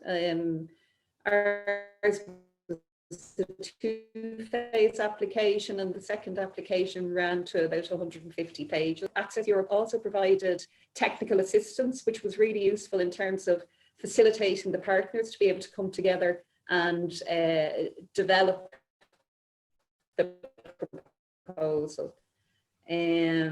So yeah, I mean, that gives us a very good idea of the qualitative. Wonderful, Aileen, and I'm sure everybody listening in would want to affirm the work that you're doing in a particularly difficult area at a particularly difficult time. Can I move on? Having thanked both Victor and yourself, Aileen, to Shadeen Viratham. Shadeen, can you tell us what the outlook is for organizations which now want to avail of funding? I heard your colleague Victor mentioning, or was it Anne mentioning, Microfinance Ireland and another organization, which are the 2 conduits, it seems, from which people can get European investment funding monies. Yes, thank you, Joe. I hope you can hear me well. It's actually a live feed from Brussels from my bedroom, so I don't usually dress this formally in my bedroom, but I hope you appreciate that. Yeah, so thank you very much. Indeed, so Anne Branch is actually my head of unit, so we work in the same team.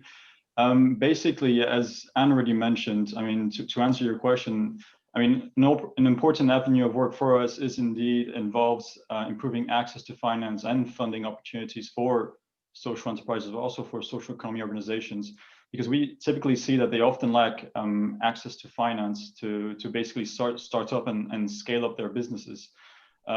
So many of you who are connected might be aware that the EU budget, the way it works, is through 7-year programs. So the current programming period that we're in, so it started in 2014, is ending this year in 2020.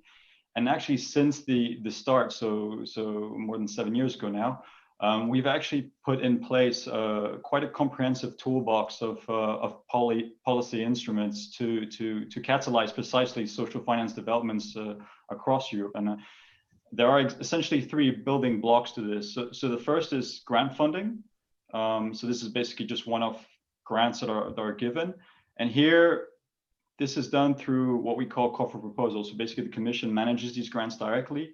And what we try to do here is that because we see that markets precisely across Europe and various countries are at different stages of development, as Anne mentioned, we try to use this grant support to really help develop the markets, both on the demand side on the one hand, so that's in terms of, for example, improving the investment readiness of social enterprises, allowing them to take on funding, but also on the supply side. So Anne mentioned, for example, starting up new financial intermediaries, but also funds that actually then finance and on-lend to social enterprises. So that's the first building block. The second is repayable finance. And so this is precisely the 2 examples you were mentioning. So what we've actually done is that we've set up quite a range of financial instruments that are implemented for us by the European Investment Fund, which is based in Luxembourg. And this is done under the EU program for employment and social innovation. So many of you might know this program as EASY. And the way it works is that there are 4 layers to it. So basically the first layer is that the EU comes and basically puts some money on the table, essentially. This money is then channeled through the European Investment Fund that's based in Luxembourg, and is basically given to various organizations across Europe, which are financial intermediaries, so often banks, but also non-banking financial institutions, such as microfinance institutions, such as social enterprise lenders. And they then on-lend, which is to the last layer, let's say, to social enterprise, but also to micro entrepreneurs. So an example here is, for example, the guarantee instrument, which is one of our flagship instruments. So the way it works is that we provide a guarantee through the EIF, so the European Investment Fund, that provides this guarantee in turn to these financial institutions. So we call them intermediaries. And that allows them to basically take on a higher level of risk.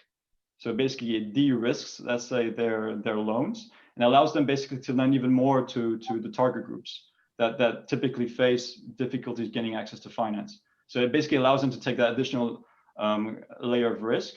And in case of social enterprises, these are basically loans or investments of up to €500,000, because clearly we see there a very, very important market gap.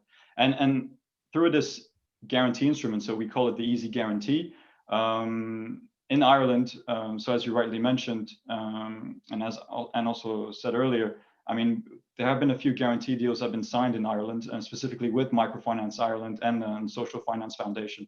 And so in turn, these organizations, thanks to this Easy Guarantee, allows them to basically lend to social enterprises, but also to micro entrepreneurs who basically have great difficulties getting access to finance. And then the last but not least, the third building block in this toolbox, let's say, the thing is, so the first 2 building blocks, let's say, was grant funding on one hand, the second was repayable finance. But in essence, EU support also goes beyond funding, because funding in itself does not suffice. So the third and final building block is what we refer to as easy technical assistance. So it's basically an innovative form of non-financial advisory support for these financial intermediaries that are active in the social enterprise and social economy space. And this allows them basically to benefit from trainings, workshops that basically allow them to build up their institutional capacity and allow them to really scale up their businesses. So if you take these 3 different building blocks in the toolbox of instruments that I mentioned, I mean, a lot has happened over the last 7 years. And clearly our intention there as a commission is to send a signaling effect, as Anne says, to help develop the space systemically. And we've learned a great deal along this way. And last but not least, if I may say, so this is the current programming period, so the 7 years that are ending now. Looking ahead to the future, so basically the next programming period will start in 2021, so next year, and will run until 2027. And basically here our aim is to further consolidate the social finance ecosystem, and basically to continue scaling up our support where possible. Thanks very, very much, Shadeen Viratham. That's most useful, that three-tiered explanation of the role of Access Europe in interfacing with social economy organizations around the European Union, but especially here.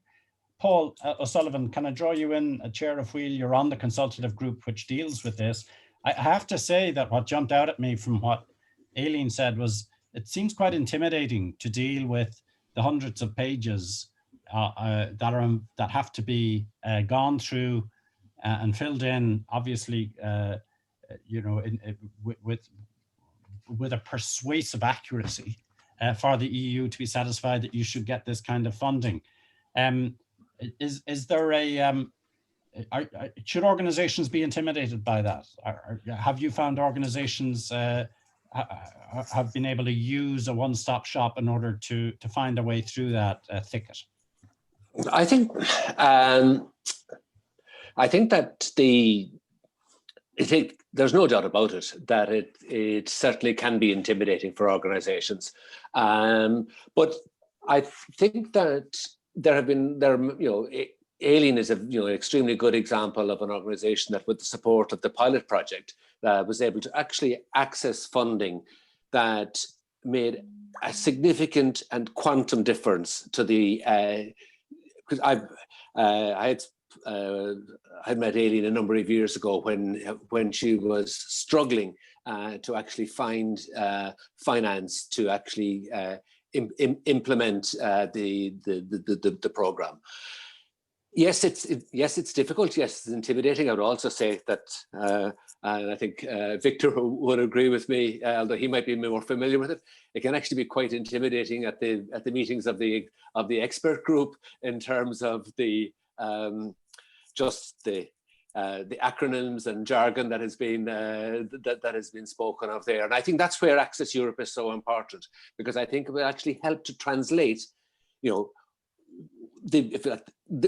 the language that is necessarily bureaucratic, because what we're talking about is public funds, and what we're talking about is rules that have to apply across the now 27 member states, but to translate those into a context that makes it accessible and amenable for organizations in Ireland. I think that's where Access Europe is important.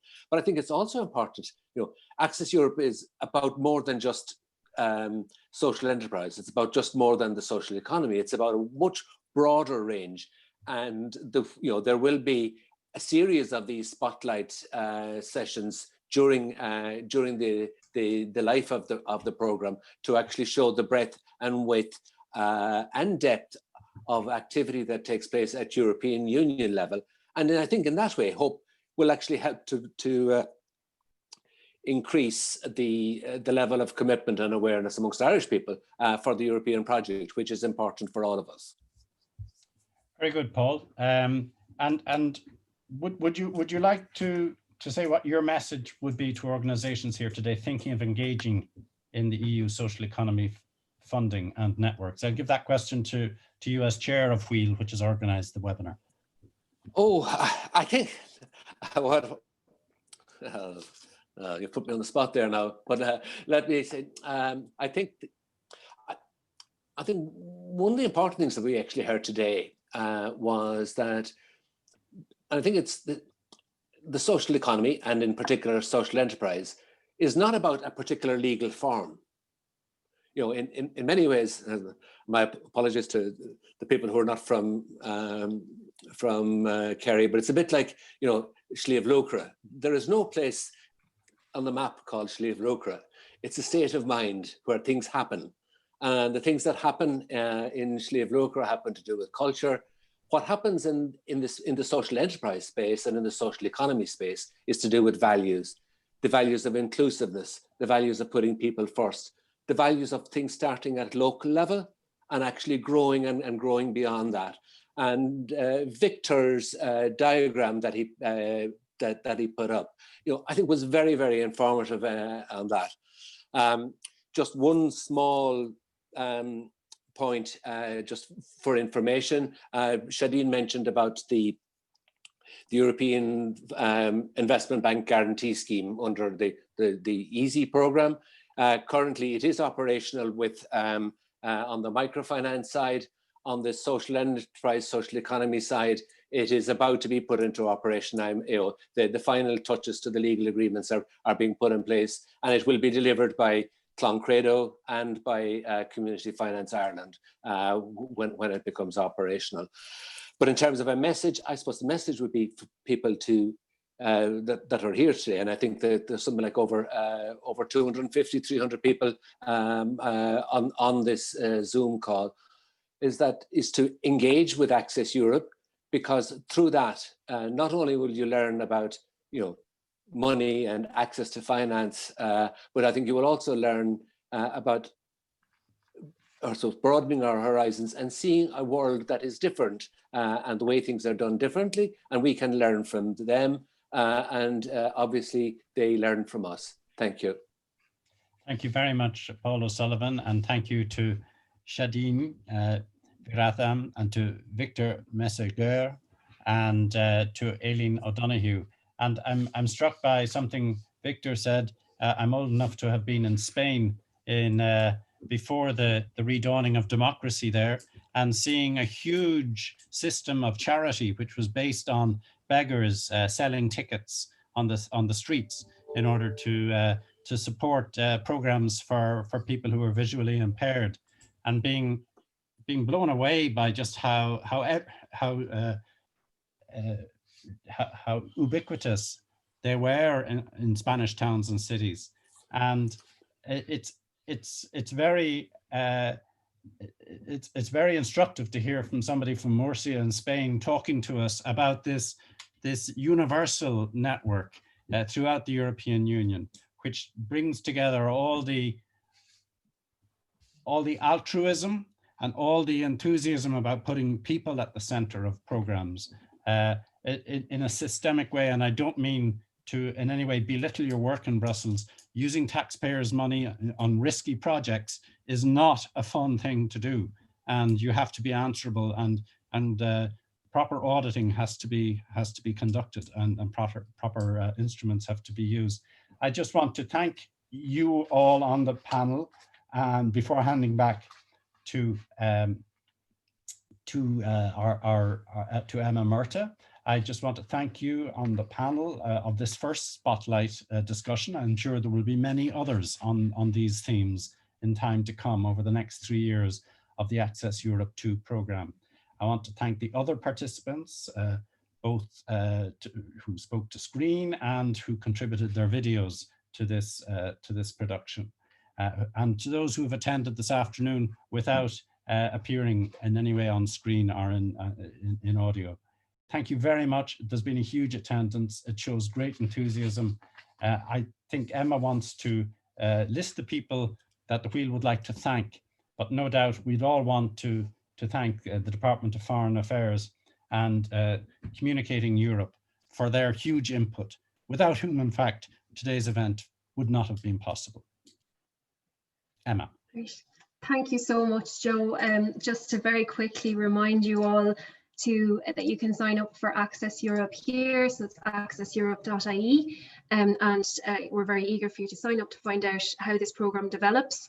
And absolutely, as Joe said, to thank Mary from Smashing Times, Edwina from the Dublin City Volunteer Centre, and Emily from Ballymun Job Centre, Sarah Jane and Michael from the MEAG, Deirdre Garvey, our CEO, for her contribution, and Paula Sullivan, our chair as well, Anne Branch from the EU Commission, and Shadeen, Victor and Aileen, who are on our panel.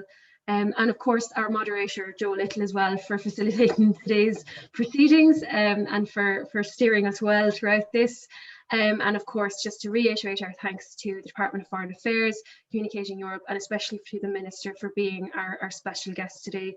So thank you to everybody for attending, and we really look forward to engaging with you over the coming months as we unroll or roll out this program, I should say. So thanks everybody, and good evening.